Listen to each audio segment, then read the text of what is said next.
এই পৃথিবী নাই বা দেখি কষ্ট মোটেও নাই। প্রবল ইচ্ছা শক্তি ও দৃঢ় মনোবলের কাছে যেসব প্রতিবন্ধকতা হেরে যায় তারই উজ্জ্বল দৃষ্টান্ত এই মানিকতলা আব্দুল সাত্তার হাফেজিয়া অন্ধ মাদ্রাসা ও এতিমখানা। প্রায় 18 বছর ধরে মাদ্রাসাটি পরিচালিত হয়ে আসছে। চোখে আলো না থাকলেও মাদ্রাসাটি পবিত্র কোরআনের আলো বিলিয়ে যাচ্ছেন। ইতিমধ্যে শতাধিক ছাত্রকে হাফেজ তৈরি হয়েছে এই মাদ্রাসা থেকে।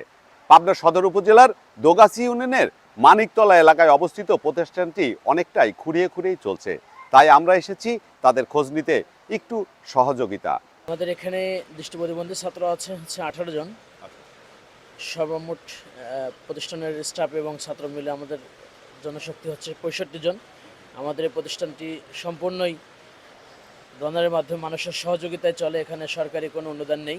যে আমরা আজকে এখানে আমাদের কিছু ভাই কিছু মাছ নিয়ে আসছেন, অনেক বড় বড় মাছ।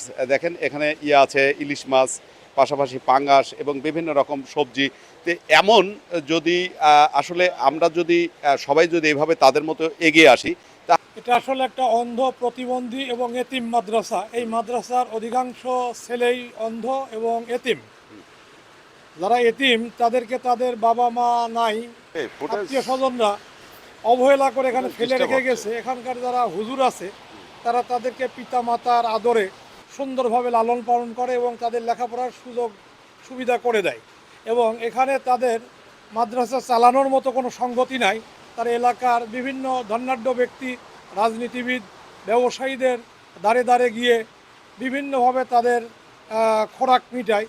আমি এনাদেরকে দেখতে আসলাম। দেখতে আসে এটাকে দেখার পর আমরা জিনিসটা খুব খারাপ লাগলো যে একটা অন্ধ 18 জন ছেলে, অন্ধ ছেলে হাফেজি মাদ্রাসায় লেখাপড়া করতেছে। তো আমরা যারা এখানে আসছি, আমাদের মতো যদি আপনারাও এখানে এগিয়ে আসেন, তাদের সহযোগিতা করেন, তাহলে এই হাফিজিয়া মাদ্রাসার অন্ধ থেকে শুরু করে যে এতিম রয়েছে তাদের পড়তে তাদের সুবিধা হবে। জান্নাতেরি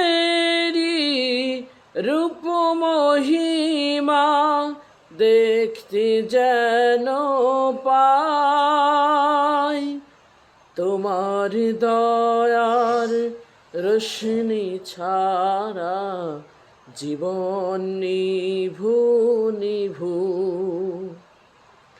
এই দু চোখে দৃষ্টি না থাক, মনের দৃষ্টি দাও খুলে দাও প্রভু।